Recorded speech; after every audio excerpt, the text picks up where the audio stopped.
The attorney for Reginald Thomas Jr.'s family says Pasadena police not only tasered Thomas, they kicked and beat him to death.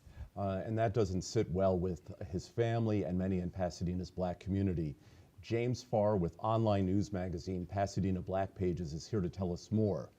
What's the Pasadena Black Pages, James?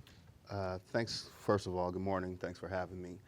Pasadena Black Pages was started by a group of what I'd like to say artist collective, where what we wanted to do was to provide some counter programming to the negative narrative that typically comes out of the Northwest. So we've allocated our creativity, our talents, and resources to telling positive stories about just everyday folks and documenting the African American experience in Pasadena. Yeah, unfortunately, this story is not so positive with the death of Reginald Thomas. What was you were on the scene when all of this was happening? Yes. Is that right? Tell us what you saw and what you witnessed.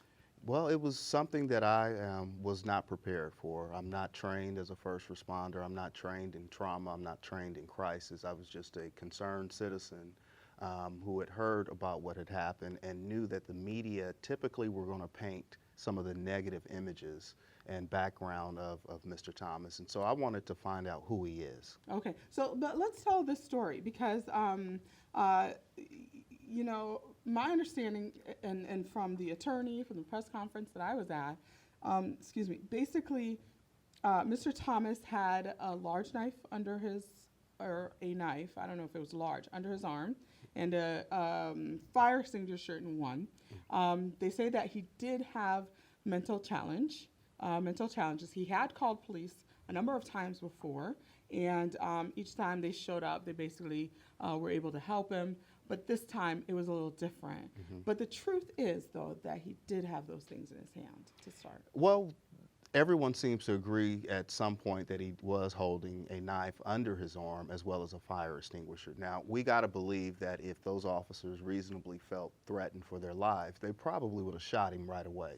So it's kind of what happened in between that time. Tactically, I mean, how far were they from him? What actually happened when they followed him into the house? So there's just a lot of questions that kind of happen in between them making the initial contact and then subsequently him dying. You saw some of this transpire. Now, were you inside his residence at all? No, not at all. I was not a witness to the actual incident. I was. And it was after he died, right? That you were there? Yes. Okay, I was there on scene, responding like the rest of everyone. So the dispute that's going to happen between the city. I mean, Kerry Harper has filed a federal lawsuit against the city of Pasadena Police Department, all of that, you know, as a civil rights violation. With what police did to him. The dispute is going to be whether police actually kicked him and beat him with a baton, and that was the contributor to his death versus just the tasering. Because police tasered him twice, dropped him. First time he didn't go down.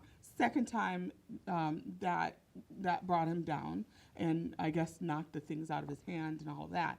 But the question is going to be, did police actually beat and kick him to death? What are you hearing in the community about how they're reacting to all of that? According to people that I talked to who were on scene, who even had firsthand accounts as well as talking to other witnesses, that there was a scuffle and there was some kicking and there was some beating. Now, whether or not or how that is documented, I think we'll have to wait for the medical examiner's report to show if there were blunt force trauma and exactly what was the cause of death. And also, I'm sorry, Bill, real fast. Also, Kerry seemed to allude that there may be video out there. She would not come out and say there was, Kerry Harper, the attorney, but she said that there may be other documentation, and we're going to take a little while, and then we'll let people know, or it'll probably come out in court. So it's possible that the truth will come out on video at some point, right? I think there's some validity to that, and tactfully, as she is releasing information that she may or may not have, so are the police. So it wouldn't be within reason in today's time that someone had a cell phone pulled out and there's something else. Now, do you believe that other measures could have been used? Well, I'm not a law enforcement professional, so I'm not qualified to answer that in that way. But the question I would ask is, why wasn't he transported to the hospital and pronounced dead then? Yeah, Kerry said they left his body in the doorway for like hours. And his Right. girlfriend and his kids had to step over his body. Yeah, what we saw there that afternoon, that morning, then that afternoon into that night was just vicarious trauma, just the despair. People were displaced for their homes. It was hot that afternoon. I mean, hours. We're talking about 12, 14 hours of being displaced from your home. So the question I had for the Public Safety Committee is, why weren't there grief counselors provided? Why weren't there a crisis intervention specialist to come out and meet with the people? Because it kind of felt like, I know there's this thing that's called the Pasadena way, but that way really felt like Haiti on that afternoon. Wow. Well, you know, my heart aches for the family. What is being done to help the family and maybe with funeral expenses? Well, you know, they have representation, and so I'm sure that Mrs. Harper and her firm are doing everything that they can to assist them. I've heard about talk in the community of different fundraisers. One particular one was discouraged and shut down. A group, Save Black Boys, wanted to do a car wash and donate money to the family, but because of the drought, they were warned goodness. not to use Wow. the city's water. Oh, wow, okay. But hopefully other efforts will be made. Absolutely. Yeah, unfortunately, we have to leave it there. We'll bring you back to update us on this later on, okay? Thanks, James, for being Thank here. you very much. I really appreciate it. Well, part of American patriotism has to do with honoring our veterans, and so many of them need our help. They really do, Bill, and there's great organizations out there helping them. Leadership Pasadena is holding a networking event to begin fundraising for the new community leadership course for veterans, and Lisa Raggio tells us all about it next.